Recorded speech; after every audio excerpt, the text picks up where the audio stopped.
Yesu ashimwe. Turashimira Imana ko iduhaye umwanya mwiza wo kugira ngo tuganire ijambo ry'Imana. Ni muri ya minota mikeya kandi Imana iduhana umugisha mu izina rya Yesu Kristo. Reka dusome ubutumwa bwiza uko bwanditswe na Matayo ibice ni 21. Turasoma umurongo wa 12. Imana iduhana umugisha. Nuko Yesu yinjira mu rusengero rw'Imana, yirukana abaguriragamo bose, yubika ameza y'abavunjaga ifeza n'intebe z'abaguraga inuma. Arababwira ati, byanditswe ngo inzu yanjye izitwa inzu yo gusengerwamo, ariko mwebwe mwayihinduye isenga y'abambuzi. 14. Nuko impumyi n'ibirema bamusanga mu rusengero, arabakiza. Ariko abatambyi bakuru n'abanditsi babonye ibitangaza akoze n'abana bavugiye mu rusengero amajwi arenga bati, Hoziyana mwene Dawidi, bararakara. Baramubaza bati, aho urumva iby'aba bavuga? Yesu arabasubiza ati, nimwari mwasoma ngo mu kanwa k'abana bato n'abonka wabonye mwishime ritagira inenge.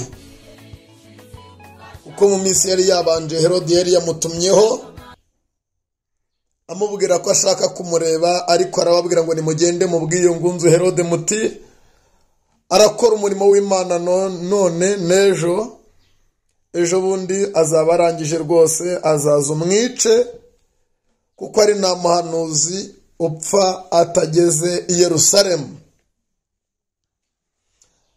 Hanyuma rero nk'uko Yesu yari abivuze, arakomeza akora umurimo w'Imana, azenguruka imisozi myinshi avuga ubutumwa bwiza, akiza abafite ubumuga, ahumura impumyi, akora ibitangaza bikomeye, ariko atinjira muri Yerusalemu. Igihe kimwe rero abwira abigishwa be, arababwira ngo ubu noneho tugiye kuzamuka tujye Yerusalemu, kandi umwana w'umuntu ntagera i Yerusalemu bazamufata, bazamugambanira, bazamushinyagurira, bazamwica nk'uko byanditswe n'abahanuzi. Hanyuma rero abwira abigishwa we ibyo bakwiriye gukora. Nibwo yatumye abigishwa babiri, arababwira ngo bagende umuzanire indogobe izirikanyije n'icyana cyayo.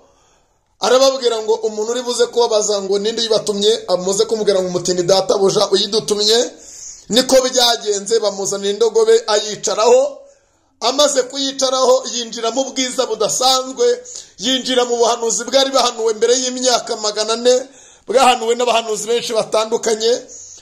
Hanyuma Yesu umwami wacu arangije rero, abantu ngo bari baje i Yerusalemu bitegura Pasika, barabaza bati, ko twumvishe ko hari umugabo uri gukora ibitangaza n'ahangaha, ari he ko tutamubona? Hanyuma barababwira bati, muri iyi minsi mikuru agiye kuza i Yerusalemu, amakuru turayafite. Ngo bahita bakata bajya kumureba, no muri icyo cyubahiro cyose bamwumvanye. Ngo bamaze kumubona, bamubonye yicaye kuko baramusanganira. Ariko Yesu yaraje mu bwiza budasanzwe. Yesu yaramaze kwinjira mu buhanuzi bwari bwarahanuwe mbere y'imyaka 400.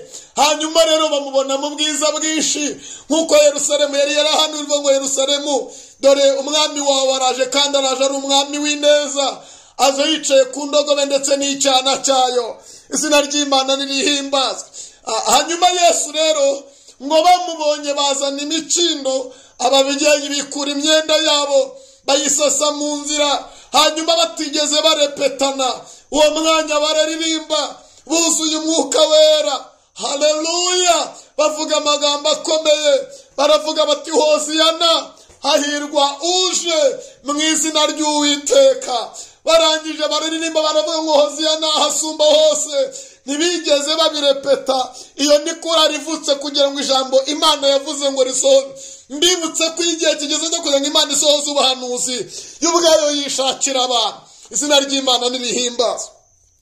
Hanyuma Yesu ageze i Yerusalemu, nibwo byinjiye ngo mu rusengero. Agezemo asanga ibyari amasengesho yahindutse isoko. Agezemo asanga forume y'urusengero yarahindutse. Abantu bateye intebe baziterera kuvunja. Ageze mu rusengero abakristo baburamo, asanga haje abantu bazanye amafaranga yo kugura. Ageze mu rusengero aburamo n'abakozi, asanga abantu bahindutse aba businessman baracuruza. Arangije abyitegereje umutima urababara. Arangije ngo afata gahunda ikomeye yo kwirukana baguriraga mu rusengero, ngo abohanye ikigozi atangira gukubita abaguraga. Arangije ngo akubita n'abagurishaga, ngo abasohora mu rusengero. Arangije aramanuka ngo ajya ku bantu bagurishaga inuma nabo, ngo arabakubita. Data wera we, barangije nabo barangije ngo basohora mu rusengero, ngo atangira kujya ku ntebe z'abavunjayi bari barafashe ibibanza barazanye intebe basigaye bavunjira abantu, ngo nabafata inkoni arabakubita. Arangije abakubitira muri iri jambo rivuga ngo inzu yanditswe ngo inzu ya data izitwa inzu yo gusengerwamo, none mwebwe mwayihinduye isenga y'abambuzi, mwayihinduye isenga y'ingegera. Abari abahanuzi bahindutse ingegera, abari abavuga butumwa bahindutse amabandi. Abakristo bamaze guhinduka abaguzi n'abagurisha. Mbibutse ko umuntu wese agurira uwo ashaka, uwo adashaka atamugurira. Yesu mwene Dawidi byabaye bikomeye, arababwira ngo ntimuzi ko inzu ya data izitwa inzu yo gusengerwamo. Yesu mwene Dawidi, Imana turamburira ibiganza. Inzu ya data izitwa inzu yo gusengerwamo. Korari zari zarahagiye zaravuyemo, haraje abacuruzi, abanyamasengesho bari baragiye, abacuruzi bariyiziye, ibyumba by'amasengesho byari byarabaye sitoke. Imana irababara, Yesu arababara, aravuga ngo ntabwo ari uko ibintu byakagumye. Mbere azamutse Yerusalemu, arabanza atunganya urusengero ry'Imana nirihimbazwe. Impumyi ntizari zigihumuka kubera ko amasengesho ahumura impumyi yari yarashize, amagambo akiza yari yarashize. Hari haraje mway'abavunjayi, aho umuntu amara kubwiriza amaze kuvuga akavuga ati twumvikane nimunshakira agatike. Kubera iki? Arashaka ko bamuvunjira. Nawe bahaga 2 ngo abyemere, nawe bahaga 5 ngo abyemere, kubera ko yaravunjisha bati twebwe ibyo navuze n'imvune navunitse mugomba kumvunjira mukama. Ayangaya niyahuye n'imvune nagize. Kubera iki? Abakozi b'Imana bari barashize, hasigaye harimo abavunjayi. Bahanuzi bazima bari baragiye, ahubwo hari haraje abagurisha inuma. Akavuga ati ndagusengera ari uko umaze gukora iki ngiki, ndagusengera ari uko umayira ituro. Inuma bari basigaye bazigurisha. Mbibutse ko inuma zisobanura umwuka wera. Bibiliya ivuga ijambo rikomeye. Data Imana turamburira ibiganza, iravuga ngo umwami Yesu amaze kubatizwa umwuka wera aramumanukira ari mu ishusho y'inuma. Uherekana kose inuma isobanura amahoro. Icya kabiri inuma isobanura umwuka wera.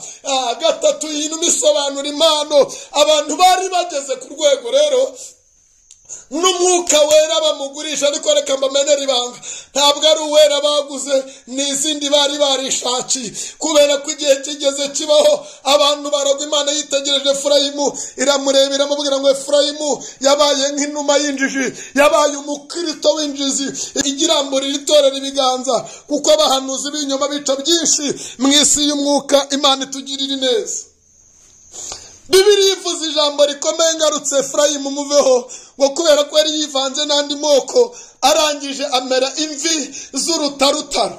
Uru ni urusengero. Nagira ngo mpanure nindangiza mbwira abantu ko Uwiteka agiye kongera kugaruka mu rusengero. Uwiteka Yesu agiye kongera kwizira mu rusengero. Abantu baramubesheye, abantu baramuhemukiye, abantu bagurisha ibige, abantu bicaye ku ntebe z'ubupasiteri atari uko bakeneye gushumba inama, nta n'amagambo y'ubugingo bagira, ariko bahagurukiye guhimikwa ngo bahinduke abapasiteri b'ibitangaza, ariko bakuruwe n'amaturo baje kuvunja mu rusengero. Atari umurimo w'Imana ubahamagaye cyangwa umurimo w'Imana bahamagariwe, baje kuvunja mu rusengero. Ariko nagira ngo bamenyeshe ko agira umurimo agiye kwizira mu rusengero. Abantu basuzuguye Yesu bararengera, abantu basuzuguye inzu y'Imana bararengera, kugeza ku rwego bayihindura isenga y'ababambuzi.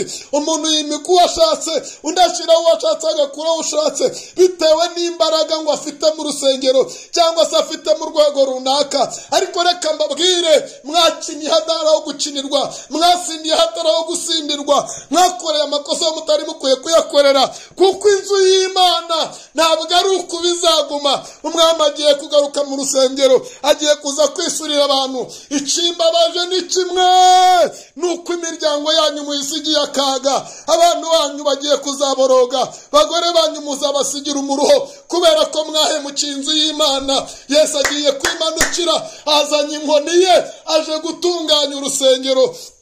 Imana iduhana umugisha. Abantu benshi basuwemwe ibikomeye kugira ngo bacare ku ntebe, abantu benshi bazanye imitahi ikomeye kugira ngo bagire inuma zikaze. Ariko reka mbabwire, umwami agiye kubakubitana n'uwo mwuka wanyu w'ibinyoma mwinjije mu rusengero. Umwami agiye kubasohorana n'ameza yanyu n'intebe mwateye zikomeye. Yemwe abagura mwe, mwananiwe kugura agakiza, mwanga kugura na Yesu, mugura n'abantu babahenze, ariko mwanga kunywa amazi y'ubuntu kugeza ku rwego Pawulo niwe wabihishuriwe. Aravuga ngo hazabaho ibihe birushya, abantu bazagwa bave mu byizerwa. Aravuga ngo amatwi yabo azaba barya, ntabwo bazihanganira inyigisho nzima. Imana ibaramburira ibiganza.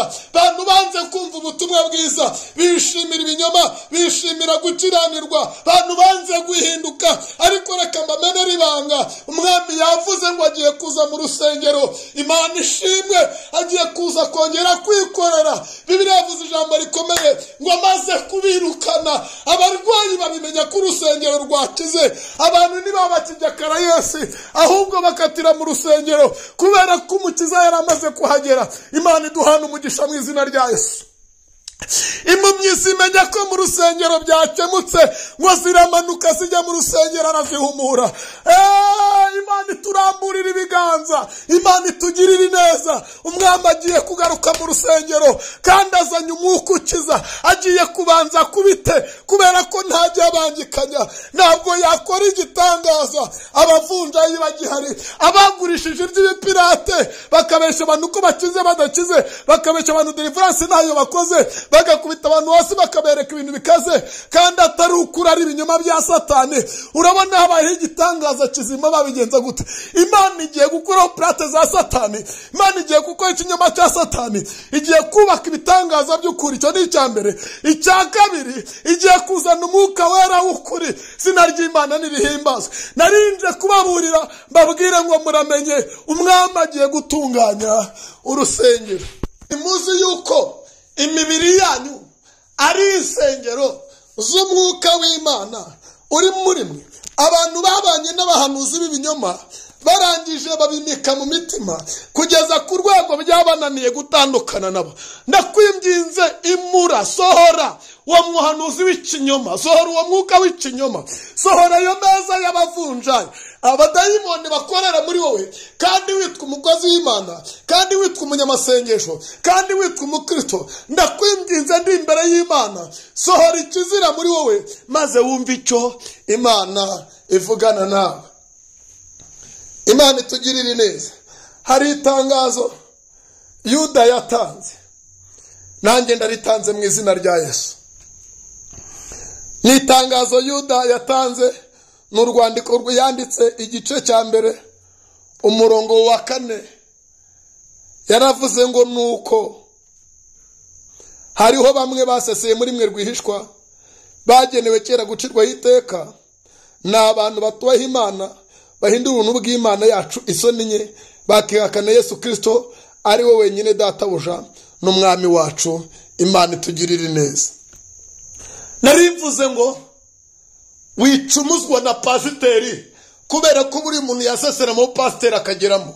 Wicumuzwa na bishopu kubera ko mu bishopu umuntu arasesera yarangiza akageramo.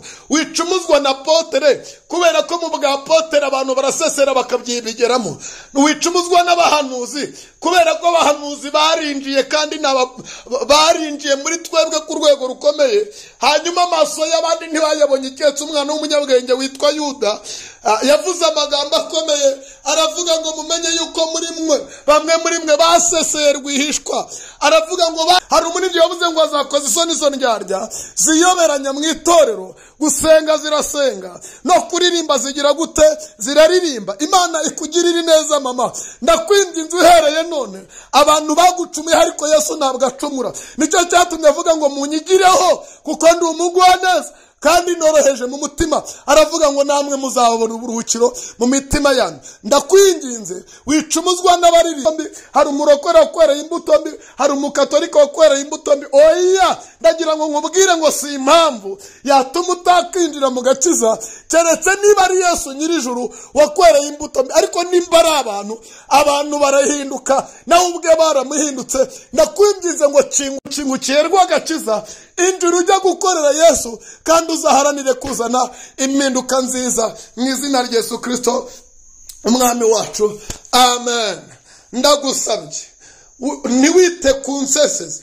Twarinjiranywe n'abasamba n'abasenga, twarinjiranywe n'abarozi batugezemo dushiriye mu nsengero, turozwe n'abadiyakoni, turozwe n'abadamu b'abapasiteri, turozwe n'abadiyakonikazi, turozwe n'abita ko buyuzuzwa umwuka wera kandi atari umwuka bafite, turozwe abarangi baraje binjira muri twebwe, abapfumu barinjiye. Twinjiranywe n'abantu bafite izindi mbaraga bari kuri misiyo satanike bagenewe kera gucirwaho iteka. Abo ntuzirirwe ubaza ngo bizagenda gute, ujye ureba imbuto zabo zizagutera kubamenya no kubasobanukirwa. Imana ikugirire neza kandi Imana ikuragira ngo uwongere witekerezeho, ubaze ngo mbese aho nanjye abavunjayi ntibanyirukanye mu muhamagaro, abavunjayi ntibatumye mva mu rusengero, abagurisha inuma ntibancumuje ntibandiye ibyanjye.